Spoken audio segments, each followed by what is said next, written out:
If you take gabapentin for anxiety, here's something you likely never knew. This drug is named after GABA, the chemical that calms your brain down. So almost everyone assumes that is how it works. It isn't. Gabapentin barely touches your GABA, not the way you would think. And what it does instead is the reason you can feel calmer on it and still never quite feel like yourself. If you've taken it and quietly wondered why you're still not okay, hear this first. You're not broken. You did not fail the medication, and it did not fail because something is wrong with you. Your nervous system has been doing exactly what an overloaded system is built to do. Take one of my patients. I'll call her Maureen, 52. An antidepressant had helped, but she was still struggling with anxiety and insomnia. So her doctor added gabapentin to take the edge off at night, and it helped a little. She slept more, the racing thoughts and excessive worry slowed, but she also felt foggy and somehow emotionally disconnected from herself. I'm Dr. Ayer, quadruple board-certified psychiatrist. In the next few minutes, I'm going to give you the explanation Maureen never got. What gabapentin is really doing in your nervous system, whether it actually works for anxiety, because the real answer is surprising, and how a seizure medication ended up as an anxiety treatment. So gabapentin was developed in a lab to mimic GABA, your brain's main calming chemical. But when researchers actually studied it, it did not behave as they hoped. It didn't work on the GABA receptors. What it does instead is different. Picture the wires in your brain that carry the danger signal.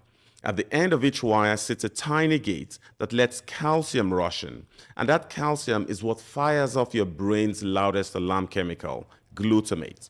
Gabapentin slips onto a docking point on that gate called the alpha-2 delta subunit and turns the gate down. A 2011 study by Quintero and colleagues directly measured this. By 2023, researchers using cryo-EM imaging had mapped the exact pocket where the drug locks on. So in plain language, gabapentin turns down the volume on a nervous system that is firing too loudly. And this is the key to everything that comes next. But here's where it gets strange. If gabapentin can turn down the alarm, you would expect it to be a great anxiety drug. The evidence says only sometimes, and only in very specific cases. The clearest win came in 1999. A controlled trial led by a psychiatrist named Pandit tested it in people with social anxiety. About 38% improved on gabapentin compared with 14% on a sugar pill. That is a true signal. It also used high doses. It was a small study and it was social anxiety, not the general all-day kind most people experience. The pattern holds everywhere you look. Gabapentin shines in narrow situations. A single dose calmed anxiety before surgery in highly anxious patients. It eased anxiety in a trial of 420 breast cancer survivors. The largest review of it all, a 2022 meta-analysis in molecular psychiatry, found the strongest effect was for pre-surgery anxiety, with weaker and patchier results across the rest. So here's what almost no one tells anxious patients. For generalized anxiety, the everyday kind, there is barely any high-quality trial evidence at all. Gabapentin was borrowed to help. It was never specifically built for anxiety, which is why it is only used off-label. Now, this next part changes how you'll see your own prescription. If the evidence for generalized anxiety is this thin, why is gabapentin being prescribed for this condition? The answer is one of the strangest stories in modern medicine. Gabapentin was sold as Neurontin, and it was approved only for epilepsy and one specific kind of nerve pain. But its maker wanted more. The company ran an aggressive campaign pushing doctors to prescribe it for conditions for which it was never approved or proven for, including psychiatric ones. A company insider, David Franklin, blew the whistle. In 2024, after years in court, the case settled for $430 million, and the company pleaded guilty to criminal charges. By then, around 90% of all Neurontin prescriptions were for off-label uses.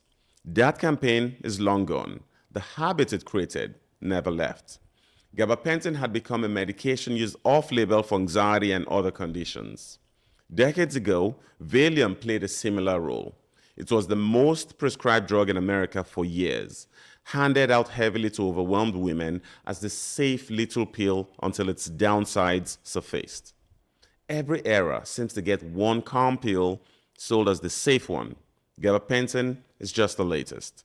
Now, connected back to what the drug actually does, it turns down the alarm. It does not touch the reason the alarm is going off. Picture a smoke detector shrieking in your kitchen. Gabapentin is the hand that muffles the speaker. The room gets quieter. But if something is still smoldering on the stove, you have not fixed anything. You have just stopped hearing about it. That is why Maureen felt calmer but still did not feel like herself. The volume was down. The fire, her overloaded, dysregulated nervous system, was still lit. No one had explained the difference between quieting a signal and healing a system that's sending it. Now, for some people, gabapentin truly helps, and for some, medication is the right tool, not a failure. I prescribe it. This is not anti-medication, but it is not harmless either. A major review in JAMA noted that it is not FDA approved or first line for anxiety and that it carries a real risk of dependence. A separate review found that gabapentin misuse is rising and that it is most dangerous when mixed with opioids. Stopping it suddenly can trigger its own withdrawal. So treating anxiety is much more than just handing out a pill. That is the whole reason I built the nervous system reset. It is not about muffling the alarm. It is about calming the thing that keeps setting it off, using nervous system tools and metabolic steps that retrain an overloaded system rather than just muffling it. The link to the nervous system reset is in the description below.